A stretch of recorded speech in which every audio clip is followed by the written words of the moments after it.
ECED é uma super vitrine para cineastas e artistas de vários segmentos, personalidades da nossa sociedade. ECED, Entretenimento e Serviço Social. ECED, está no ar. Auditório do MIS, onde está sendo lançado uma coleção de livros que conta a história do estado de São Paulo, do século XVI ao século XX.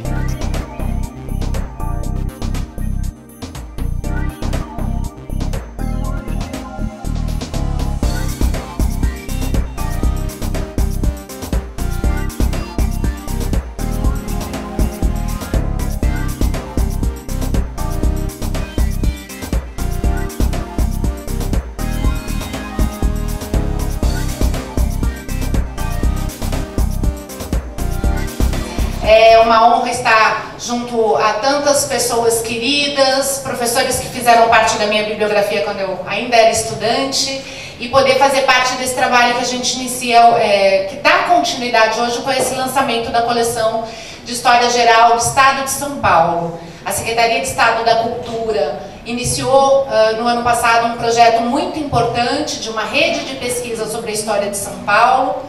Nossa intenção é avançar em várias iniciativas como essa, para conhecer e divulgar cada vez mais a história tão importante do nosso estado que a gente ainda não conhece o suficiente. Claudinelli, vamos falar um pouco dessa obra de arte que muito representa para o nosso estado, é a história do estado de São Paulo. Pois é o lançamento da coleção de História Geral sobre o Estado de São Paulo. É uma obra pioneira, muito didática, acessível para todos os públicos e que conta essa saga e essa trajetória tão importante para que a gente conheça melhor o nosso histórico, o nosso passado, compreenda melhor a base do nosso presente e assim possa projetar nosso futuro de maneira mais adequada. E não se tinha muito trabalho nesse sentido? Não, a historiografia produzida em São Paulo sempre tratou muito de temas brasileiros. Nós não tínhamos obras em quantidade suficiente para avançar e explorar os temas da própria Constituição do Estado de São Paulo. Essa coleção vem suprir essa lacuna com essa primeira edição e a gente espera continuar com várias outras pesquisas nessa mesma perspectiva. Quantos volumes e o que se fala dentro deles? Nós temos 5 volumes lançados, que eu vou mostrar. 5 volumes? 5 volumes. Nós temos São Paulo nos séculos 16 e 17, do professor José Jobson Arruda. São Paulo no século 18, do professor Francisco Vidal Luna. São Paulo no século XIX, do professor José Leonardo do Nascimento. São Paulo no século XX, a primeira metade, do professor José de Souza Martins. E da professora Tânia Regina de Lucas, São Paulo no século XX, na segunda metade.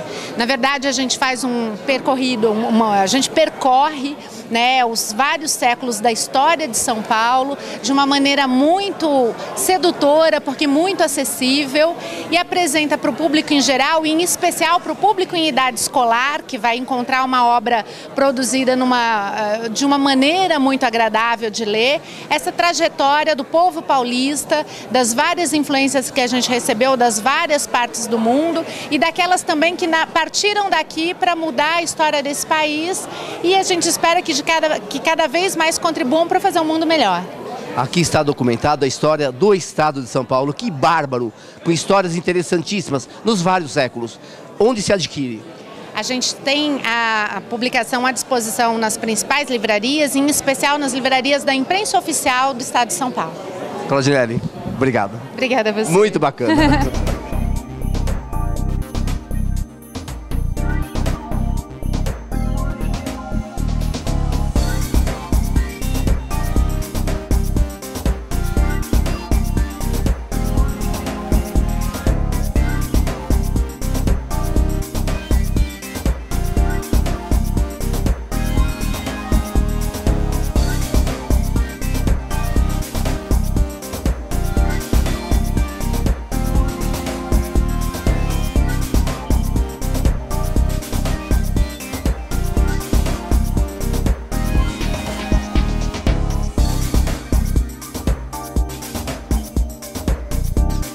Acho que essa iniciativa seria fundamental que tivesse alguma repercussão na esfera da Secretaria Estadual da Educação, tivesse um exemplar no mínimo nas bibliotecas de cada cidade paulista. Eu acho que isso é muito importante, porque o objetivo da coleção não era falar da cidade de São Paulo, como sempre, 500 mil livros foram escritos sobre São Paulo, e muito poucos dando essa visão de totalidade, falando do estado de São Paulo, ao menos no formato que ele tem hoje.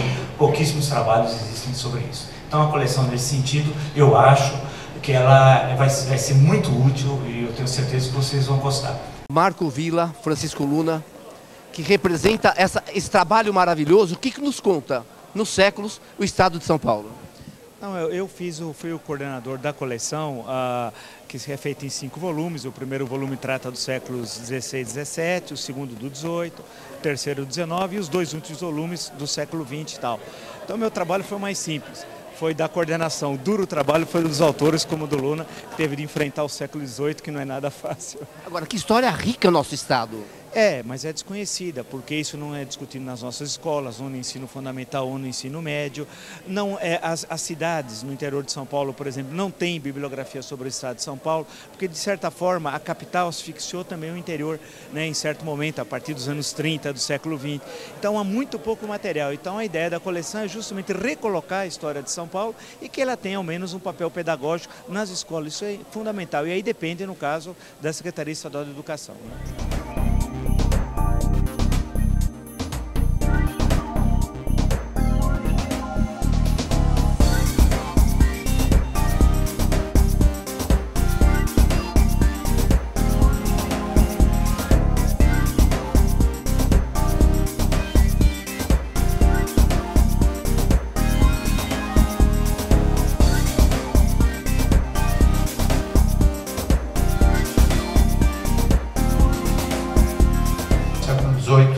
É um século um pouco perdido na história do estado de São Paulo.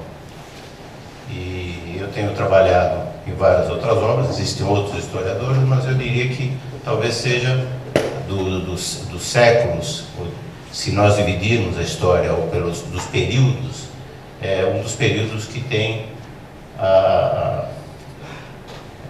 menos contemplados pela historiografia. Marco Luna, você deve ter tido dificuldades em conseguir muitos materiais dos séculos passados. Ou foi de boa? Como que você conseguiu? O século XVIII é muito difícil. Eu tenho pesquisado esse material do século XVIII há mais de 20 anos. E esse tipo de material, São Paulo é muito rico com esse tipo de material, mas é um material manuscrito. São documentos de 1720, 1750, 1780, manuscritos, e que dão uma riqueza enorme para a história de São Paulo, mas que elas é um material muito trabalhoso.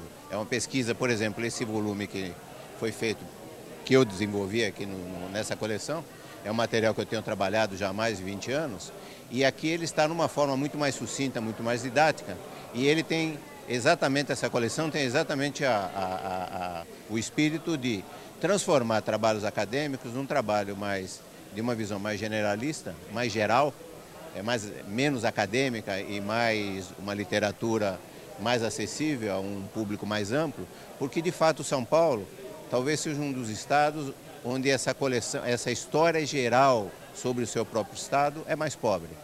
Outros estados da federação, e eu posso citar 2 que eu conheço muito bem, Minas Gerais e Rio Grande do Sul, têm extensa bibliografia sobre a história do seu próprio estado. São Paulo não tem. São Paulo tem historiadores excepcionais, aqui foi citado o Sérgio Buarque de Holanda e outros excepcionais sobre a história de São Paulo, mas sempre sobre assuntos específicos, momentos específicos e não uma história geral. A história geral é sempre muito complexa. Essa foi a vantagem desse documento, que ele pegou especialistas de várias áreas, juntou, mas com uma visão completa. E esse é o valor dessa coleção. Então é um documento extremamente importante. É importante para nós pesquisadores, que o arquivo está sendo agora concluído, uma nova sede para o arquivo, e é fundamental a preservação dessa memória. Muito obrigado.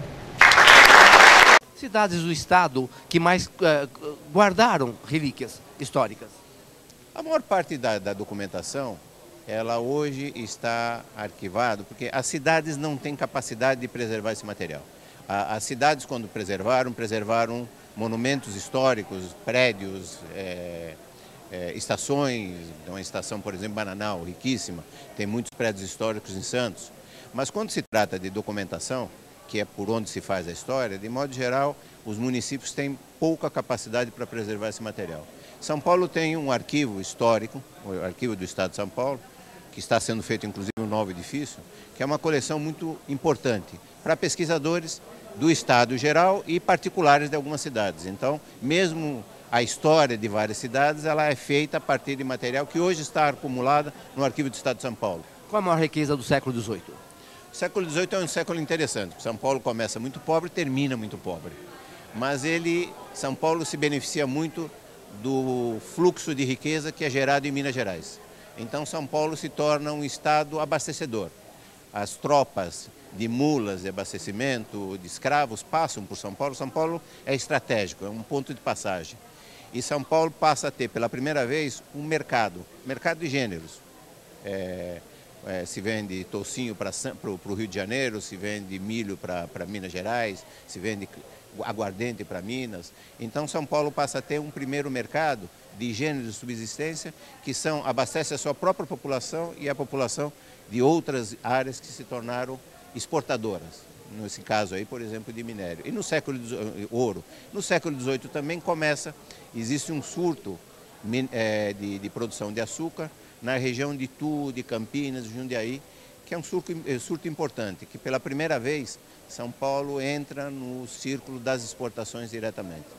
E no final do século XVIII começa a surgir o café em São Paulo, mas ainda não tem importância. Ele está vindo do Rio de Janeiro, ele está chegando pelo litoral, está chegando pelo Vale do Paraíba, ele está se estabelecendo na região de Areias, Bananal, e ele vai depois explodir já na segunda metade do século XIX. No século XVIII já surgem os primeiros produtores. É interessante também no século XVIII porque é o momento em que surge a escravidão africana no Brasil. O início do século XVIII, São Paulo basicamente não tem uma economia exportadora, não tem o que vender para fora, não tem como comprar escravos. Durante o século XVIII, a partir do momento que se gera riqueza aqui dentro, São Paulo começa agora a ter capacidade de comprar escravos. Então, a população escrava começa a crescer. E nós vamos ter, no final do século XVIII, mais ou menos 25% da população de São Paulo são escravos. Francisco Luna, obrigado. Muito obrigado. Até logo. Com prazer.